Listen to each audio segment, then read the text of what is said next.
All right, let's get right into it. We've all been there, right? You're talking to an AI, and it's incredible. It can write a poem, break down complex science, you name it. But then you ask it to remember something you told it 5 minutes ago, and you get nothing. It's like talking to a genius with a case of amnesia. And that's exactly what we're going to unpack today and look at a really cool fix for it. It's a fantastic question, and it feels completely backwards, doesn't it? I mean, how can something so powerful struggle with something so basic, something any of us could do without a second thought? Well, it turns out this isn't some random glitch. It's actually a core challenge baked into the very design of how these AI models work. So the main culprit here has a name, the context window. The best way to think about it is like the AI's short-term memory, or maybe its desk space. It can only hold so much information at once. As you keep talking, the desk gets cluttered. And to make room for new stuff, the AI literally has to shove the oldest things off the edge. So that name you mentioned at the start of the chat?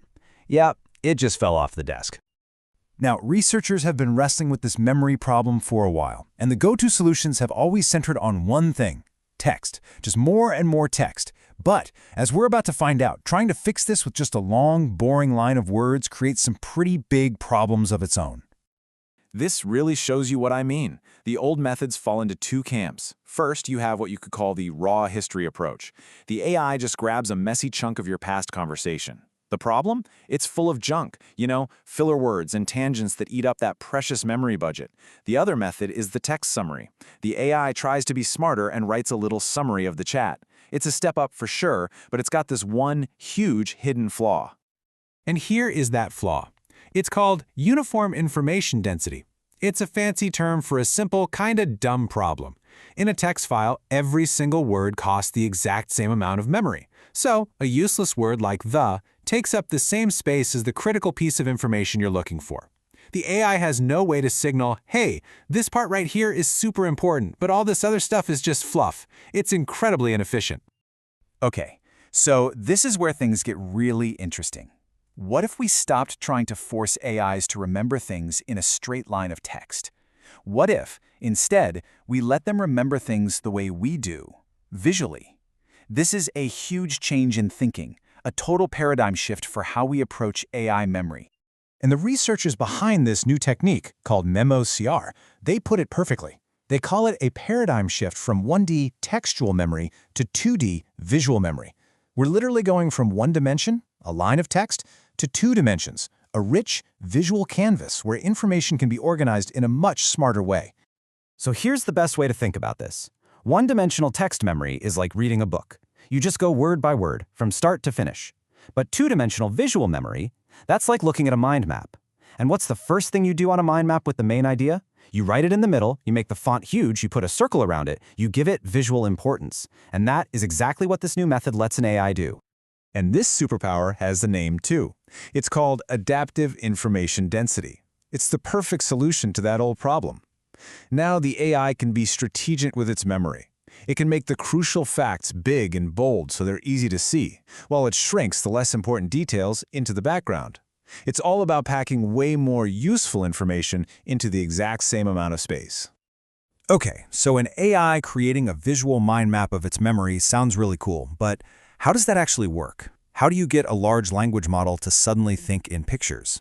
Well, let's break down the mechanics of MemArcata. It's a really clever two-step process. First up is memory drafting. The AI doesn't just write a boring summary anymore. It acts like a designer, using a format like Markdown to add headings, bold text, and bullet points to flag what's most important. Then comes step 2, memory reading. That structured text is turned into an actual image. That image is the AI's new memory, and when you ask it a question, it literally looks at the image, scanning for the big headlines first, just like you or I would scan a web page. You can see the whole elegant cycle here. It starts in the text world, where the AI agent is drafting and updating its rich text memory. Then that text goes through a renderer and becomes an image, a visual memory. Now it's in the vision world. From there, the AI can just read the image to find the answer it needs. It's this amazing pipeline, moving from text to vision and back to a final answer. So this is a very cool, very clever idea. But the big question is always the same. Does it actually work any better? Does turning memory into a picture really help an AI when the pressure is on? Let's take a look at the results. And wow, the data is pretty dramatic. This chart shows what happens when you really squeeze the AI's memory budget. The old text-based method just falls off a cliff. Its performance plummets by almost 50%. But MemMCR, the visual method, it degrades so gracefully. Its performance only dips by about 10%. It handles the pressure so much better. So what does that actually mean in the real world? It means MemOCR can get the same job done with the same accuracy using 8 times less memory. Let me just say that again, 8 times more efficient. That is an absolutely massive leap in how we can use that limited context window. But honestly, nothing shows the difference like a direct visual showdown. For this test, the researchers set up a really tough challenge. They asked the AI a specific question and gave it a ridiculously tiny memory budget to work with, just 16 tokens. I mean, for a text-based AI, that is barely enough for a short sentence. It's brutal. And the results are just night and day. On the left, you see the standard text memory totally failing. With such a tight budget, the answer just gets cut off. It's lost. In the middle, another visual approach without smart layout also fails because the text just becomes an unreadable smudge. But on the right, MemOCR succeeds. It manages to hold on to that one crucial piece of information. And this is exactly why it works. Look at that. In its visual memory, the AI made the songwriter's name a big, bold headline. So even when the image got compressed and all the other details blurred into nothing, that critical fact, it stayed perfectly readable. It saved the evidence. That is the power of this adaptive visual approach.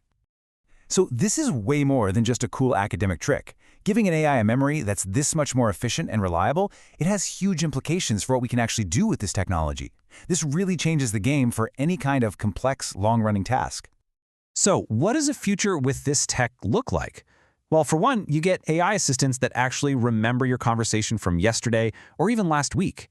You get AI agents that can tackle massive research projects, holding all the key facts in their mind at once. It means better personalization, more reliable systems, and just all-around more capable AI partners for all of us. And that really brings us to the big final question to think about. Forgetting that limited context window has always been one of the biggest things holding AI back. If we can really start to solve that problem, what becomes possible? What could you create or solve or discover with an AI that has a truly reliable long-term memory?